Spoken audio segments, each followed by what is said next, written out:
Hello, phone తీసుకెళ్లి మీ సీటుకి. ఇంతకీ మీరెవరు సారు? నేను ఆయనకి తెలుసు.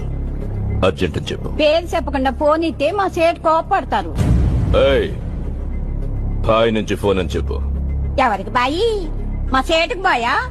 సేటు పెళ్ళానికి బాయా? నేను ఖల్లీదిని మాట్లాడుతున్నాను. ఇంతకీ నువ్వేం చేస్తావు? నా గురించి తెలీదా నీకు? టీవీలో చూడలా? టీవీలోనా? ఏ సీరియల్ వస్తా? మారుతుంగా సాలి. కేకరేకొచ్చా? నేను అహితుందే ఫోను. సరే, మీ సేట్ ఇంట్లో ఉన్నాడా లేడా? ఇంట్లో లేడు, బయటకెళ్ళాడు. కార్ బయట ఉంది. నా మనిషి బయటే ఉన్నాడు. నోరు మూసుకొని సేటికి ఫోన్ ఇవ్వు. మా సేటికి 10 కార్లున్నాయి. ఏ కార్లో ఉంటాడో, ఎక్కడికి పోతాడో నీకేం తెలుసు? సరే, నంబర్ చెప్తాను, రాసుకొని సేట్ వచ్చాకివ్వు. చెప్పు. 00 తెలుగులో చెప్ప.